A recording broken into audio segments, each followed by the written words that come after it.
മകളായും അമ്മയായും അച്ഛനായും റൗഡിയായും അനിയത്തിയായും മാതാവായും പടയാളിയായും കാമുകനായും കാമുകിയായും ടീച്ചറായും വാഷായും ചായക്കടക്കാരനുമായും അങ്ങനെ എന്തെല്ലാം വേഷമുണ്ടോ ആ വേഷങ്ങളിലെല്ലാം പെൺമക്കൾ. തലസ്ഥാനത്തെത്തിയ നാടകപ്രേമികളുടെ കണ്ണും മനസ്സും നിറച്ച ഹയർ സെക്കൻഡറി ഹൈസ്കൂൾ നാടക മത്സരത്തിൽ തിരുവനന്തപുരത്തിന്റെ സ്വന്തം കാർമൽ സ്കൂളിലെ പെൺപട സമ്മാനിച്ചത് അവിസ്മരണീയ നിമിഷങ്ങൾ.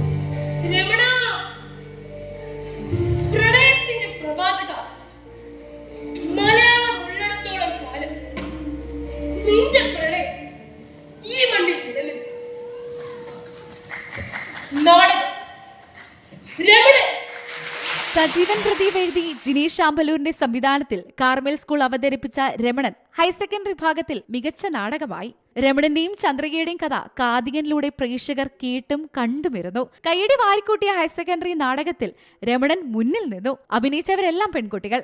നിധി അമ്മാർ ചന്ദ്രികയായി, ഗായികയായി ശിവാനി രഞ്ജിത്തും, രമണനായി ദക്ഷ ഡിയാറും, മഥനനായി DIS ടെന്നീസനും, ഭാനുമതിയായി ഹീരജ ബി നാഥും, ക്രിസ്തുവായി പവിത്ര ബി രവീന്ദ്രനും, അമ്മയായി ഗെയും വേദിയിൽ നിറഞ്ഞാടി. സ്നേഹ ജോയിയാണ് പിന്നണിയിൽ സംഗീതം കൈകാര്യം ചെയ്തത്. പത്മപ്രിയ ജയ്, ദേവിക PS എന്നിവർ മാറി മാറി വരുന്ന കഥാപാത്രങ്ങൾക്കുള്ള വേഷങ്ങളും സെറ്റുകളും കൃത്യതയോടെ ചടുലതയോടെ നൽകി പിഴവുകളൊന്നുമില്ലാതെ നാടകം അവതരിപ്പിക്കുവാൻ അക്ഷീണം പ്രയത്നിച്ചു.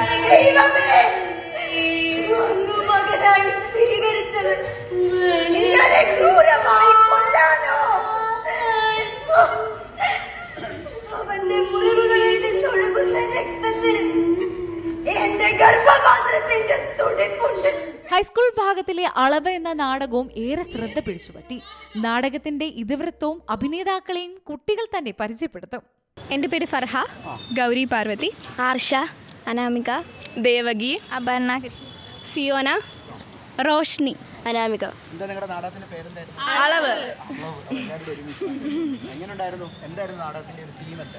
തീം എന്ന് പറഞ്ഞാൽ ജീവിതത്തിൻ്റെ അളവ് തെറ്റിക്കഴിഞ്ഞാൽ എന്താണ്, എല്ലാം കണക്റ്റഡ് ആണ്. അപ്പോൾ ഒരാളുടെ ജീവിതത്തിൻ്റെ അളവ് തെറ്റിയാൽ അത് മറ്റൊരാളുടെ ജീവിതത്തിൻ്റെ അളവും തെറ്റിക്കും.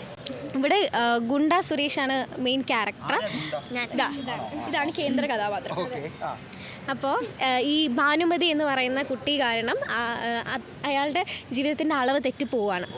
അപ്പോൾ ആ ഒരു അളവ് തെറ്റിയ ജീവിതത്തിനെ സ്നേഹം കൊണ്ട് ആ ഒരു മുറിവിനെ സ്നേഹം കൊണ്ട് ഉണക്കുന്നതിനെ കുറിച്ച് പറയുന്നുണ്ട്. ജീവിതത്തിൻ്റെ അളവുകൾ തെറ്റുമ്പോഴാണല്ലോ ഓരോ പ്രശ്നങ്ങൾ ഉണ്ടാവുന്നത്. അപ്പോൾ ആ അളവ് തെറ്റാനായിട്ട് ചില കാരണങ്ങളുണ്ടാവും. അപ്പോൾ അതേപോലെ ഗുണ്ടയുടെ ജീവിതത്തിലെ അളവ് തെറ്റാനുള്ള കാരണമായിരുന്നു ഞാൻ. അപ്പോൾ ആ അളവ് തെറ്റി അതിനെ ഞാൻ മാറ്റി നിർത്തുന്നതിന് പകരം ആ ചേർത്ത് പിടിച്ച ആ ഒരു ഞാൻ ഉണ്ടാക്കിയ മുറിവാണ് അത് ഉണക്കണം. അത് സ്നേഹം കൊണ്ട് ഉണക്കണം. ആ ഒരു ഇത് പറഞ്ഞു തരുന്നത് അമ്മയുടെ ക്യാരക്ടറാണ്. ഇവരൊക്കെ അഭിനയിച്ച് ഇവരൊക്കെ എല്ലാരും കാണും. മോളെ ആരും കാണില്ല. അതിൽ സങ്കടമുണ്ടോ?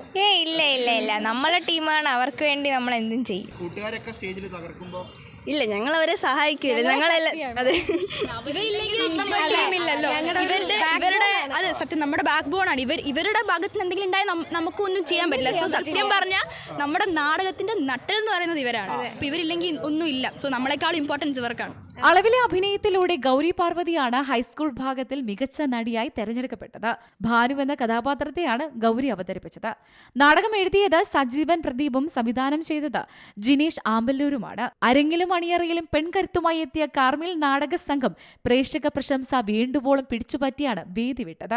ഇനി കാത്തിരിപ്പാണ്. ഒരു വർഷത്തിന് ശേഷം എത്തുന്ന കലോത്സവത്തിലേക്ക് പുതിയ വിഷയം കണ്ടെത്താനും ചിട്ടയോടെ അവ പഠിച്ച് തട്ടിൽ കയറ്റി നാടകപ്രേമികളുടെ ഹൃദയത്തിൽ ചേക്കേറാനുമുള്ള കാത്തിരിപ്പ്.